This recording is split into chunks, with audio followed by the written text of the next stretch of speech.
Brazil is the country where nature welcomes you, and crime says we'll talk later, where people dance like life is a festival and the economy dances like nobody rehearsed. But Brazil is not what you think. And today, we're diving into 7 dimensions that will change your idea of this country forever. To understand Brazil, you have to start with the fact that it wasn't planned. The Portuguese were trying to avoid storms, and the Spanish, when they drifted into what would become the largest country in South America. Their first encounter with indigenous people was so peaceful that early letters described the land as a paradise with no evil. Centuries later, the entire Portuguese royal family fled Napoleon and moved to Rio. Overnight, a colonial port became the capital of a European empire.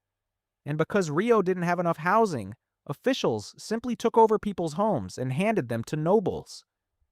Imagine losing your house because the king needed a better view. Brazil's beginning wasn't orderly, it was improvised, chaotic, and somehow, it worked. Stretching across nearly half a continent, Brazil contains landscapes that feel like different worlds stitched together. The Amazon rainforest acts like a living engine, generating its own clouds, its own rain, and even influencing weather across the Atlantic. Far from the jungle, the northeast hides Lençóis Maranhenses, a desert that fills with turquoise lagoons only a few months each year. It looks like sand dunes borrowed from another planet.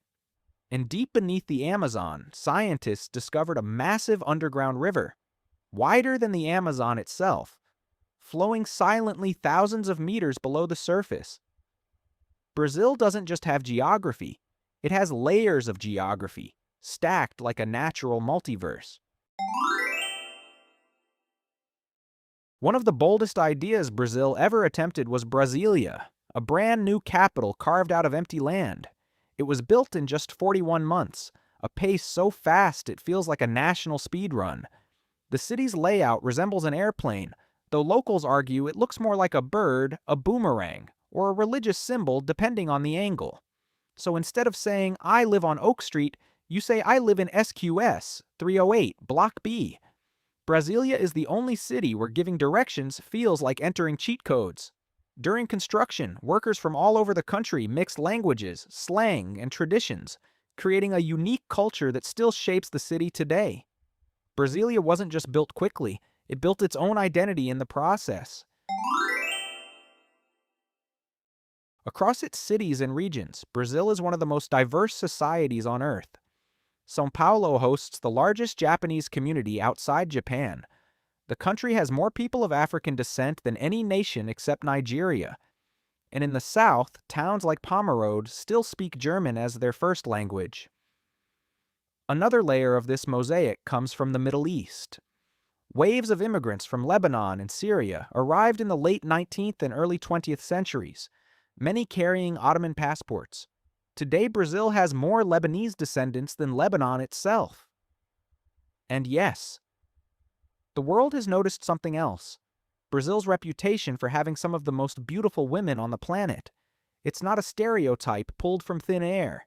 It's the natural result of centuries of blending cultures, histories, and identities into something uniquely Brazilian.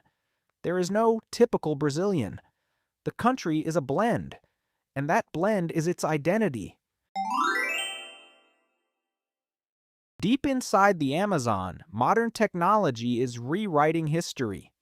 LiDAR scans revealed networks of ancient settlements, roads, plazas, and structures hidden beneath the canopy, suggesting that the rainforest once supported complex societies. Scattered across the region are enormous geoglyphs carved into the earth, some older than the Maya and the Inca. And in patches of the forest, researchers found terra preta, a man-made black soil so fertile that it regenerates itself. Modern science still can't fully replicate it. The Amazon isn't just a wilderness, it's a library of civilizations that the world is only beginning to read. Outside Brazil, the country is often reduced to carnival, football, and crime documentaries, but the reality is far more layered. Nubank, a Brazilian fintech giant, is one of the largest digital banks on the planet. Embraer designs aircraft flown around the world, ranking just behind Boeing and Airbus. And Brazil is both the world's biggest coffee producer and one of its biggest consumers. And yes, Brazil has beaches, but Copacabana isn't just a postcard. It's one of the most iconic urban beaches on Earth. A 4-kilometer curve of sand that has hosted everything from world record gatherings to New Year's celebrations with millions of people. Its famous black and white wave pattern on the promenade was inspired by Portuguese designs, a reminder that Brazil's coastline carries history beneath the sunbathers. Brazil isn't just rhythm and celebration. It's innovation, engineering, and reinvention. In the present day, Brazil continues to reinvent itself with the same mix of creativity and chaos that shaped its past. São Paulo has more helicopters than New York, turning the sky into a second highway. Brazil leads the world in biofuels and maintains one of the cleanest energy grids anywhere. Overlooking Rio from the peak of Corcovado, Christ the Redeemer remains one of the most recognizable silhouettes on Earth, a monument that took 9 years to build and still feels like it's watching over the entire city. The statue has been struck by lightning multiple times, repaired countless times, and still stands with the same calm expression, as if nothing can surprise it anymore. And across the Amazon, more than 200 indigenous languages are still spoken, preserving knowledge systems older than most nations. Brazil is unpredictable, vibrant, and constantly in motion, a country that refuses to stay in one shape for long. Brazil proves that not every country needs a plan. Some just need rhythm. And if you want to join the journey, stay with me. We're exploring the whole world, one dimension at a time,